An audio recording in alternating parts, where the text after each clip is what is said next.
Assalamualaikum warahmatullahi wabarakatuh. Bismillahirrahmanirrahim. Alhamdulillahirabbil alamin. Allahumma shalli ala sayyidina Muhammad wa ala ali sayyidina Muhammad.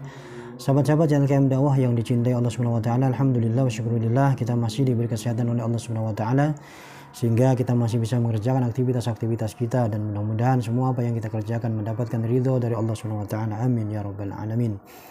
Sahabat-sahabat channel KM Dakwah yang dicintai Allah Subhanahu wa taala, alhamdulillah wa syukurillah. Kembali kita berjumpa di channel KM Dakwah ini, dan mudah-mudahan channel ini diberkahi oleh Allah Subhanahu wa taala dan menjadi bagian dari amal soleh kita dalam rangka taqarruban untuk mendekatkan diri kepada Allah Subhanahu wa taala, dalam rangka ta'abudan untuk beribadah kepada Allah Subhanahu wa taala, dalam rangka menyampaikan pesan agama dan juga pesan Al-Qur'an dan juga hadis Rasulullah sallallahu alaihi wasallam.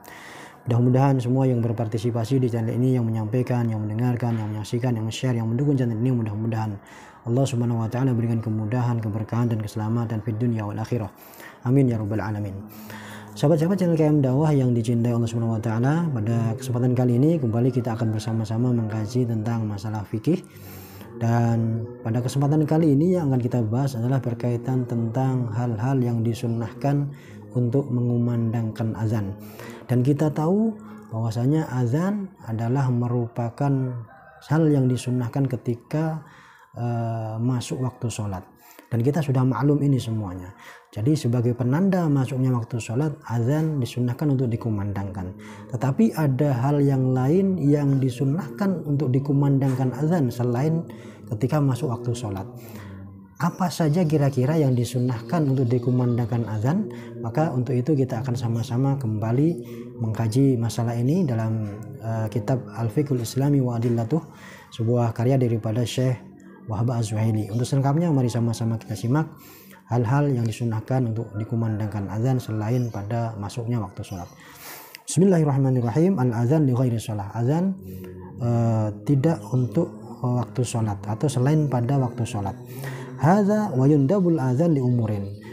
Azan disunnahkan dikumandangkan untuk beberapa hal. Di antaranya minha al-azan fi udhunil maulud al-yumna inda wiladatihi. Yang pertama adalah azan dikumandangkan di telinga sebelah kanan bayi yang baru dilahirkan. Kama tundabul iqamah fil yusra. Demikian juga disunnahkan mengumandangkan iqamah di sebelah telinga bagian kiri daripada bayi yang baru dilahirkan. Li'annahu sallallahu alaihi wasallam azana fi udhunil Hasan hina waladatu Fatimah. Dan ini sebagaimana yang dilakukan oleh Rasulullah sallallahu alaihi wasallam ketika lahir Sayyidina Hasan, ya. Rasulullah SAW mengumandangkan azan di telinga sebelah kanan dan juga mengumandangkan iqamah di telinga sebelah kirinya. Kemudian yang kedua, wa minha al-azan waqtal hariq wa waqtal harb wa khalfal musafir. Yang kedua, disunnahkan juga mengumandangkan azan ketika terjadi musibah kebakaran.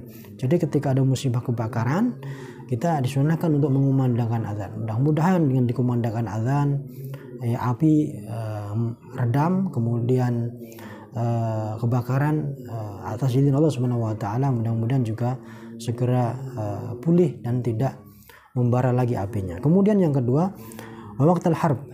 Disunahkan juga mengumandangkan azan ketika waktu perang, ketika peperangan. Kemudian wa khalfal musafir, dan juga disunahkan mengumandangkan azan di belakang orang yang hendak musafir, orang yang hendak bepergian. Dan ini kita temukan kalau di kampung-kampung, ya ini masih kita lihat ketika ada seorang ingin berangkat umroh, berangkat haji, nah ini biasanya dikumandangkan azan di belakangnya orang yang hendak bepergian itu. Jadi ada yang mengumandangkan azan di belakang orang yang hendak bepergian sebelum dia keluar daripada rumahnya. Ini semuanya hukumnya adalah sunnah. Kemudian wa minha al-azan fi udhunil mahmum al-masru' walil ghadban waliman sa'a khuluquhu min insanin aw bahimatin wa idza dakhalat al-ghailan ay syahratul jinni wasyayatin. Kemudian juga disunnahkan mengumandangkan azan kepada orang yang terkena gangguan jin dan juga setan. Baik itu dia sedih yang berlebihan sehingga dia histeris sehingga menyebabkan dia tidak sadar, ataupun dia marah yang terlalu atau melampaui batas. Ini semuanya disebabkan karena gangguan daripada jin, karena guna-guna, ya ini disunnahkan bagi orang yang terkena gangguan jin dan juga setan seperti itu, maka disunnahkan bagi kita untuk mengumandangkan azan kepada orang-orang tersebut. Termasuk juga di sini dikatakan disunnahkan juga kepada bahimah, ya, kepada hewan yang susah untuk dikendalikan. Ya, dikumandangkan azan, mudah-mudahan dengan barokah daripada azan ini, mudah-mudahan binatang dan juga orang yang kesurupan tadi dia bisa kembali normal. Wadzalika lidaf'i syarriya bil azan. Nah, tujuannya kenapa dikumandangkan azan adalah untuk menolak hal-hal yang tidak baik dari gangguan daripada setan dan juga jin tadi itu. Lidaf'i syarriya bil azan. Fa inna syaitan idza sami'al azan adbar, karena sesungguhnya setan ketika dia mendengar suara azan maka dia akan lari terbirit-birit, akan kabur.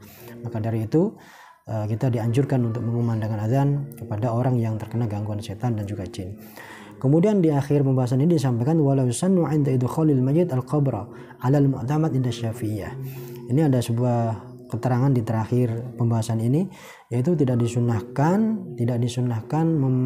ketika memasukkan mayit di dalam kuburan, dimasukkan ke liang lahat, dikumandangkan azan, ini tidak termasuk disunahkan katanya.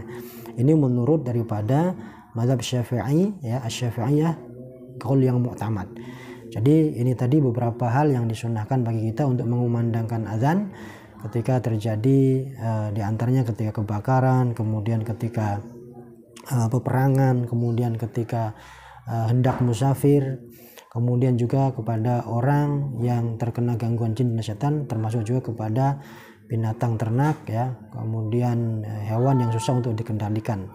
Ini mudah-mudahan kita semuanya bisa mengamalkan ini, karena ini hukumnya adalah sunnah sebagaimana yang disampaikan oleh Rasulullah juga, bahwasanya termasuk yang sangat dianjurkan adalah mengumandangkan azan kepada bayi yang baru dilahirkan di sebelah telinga kanannya, dan juga mengumandangkan iqamah di sebelah kiri telinga daripada bayi yang baru dilahirkan. Mudah-mudahan kita bisa mengamalkan ini semuanya, dan mudah-mudahan kita senantiasa dalam kesehatan, dan mudah-mudahan Allah Subhanahu wa taala memberikan keberkahan kepada kita semuanya. Terima kasih. Mudah-mudahan bermanfaat. Wallahu a'lam bishawab. Assalamualaikum warahmatullahi wabarakatuh.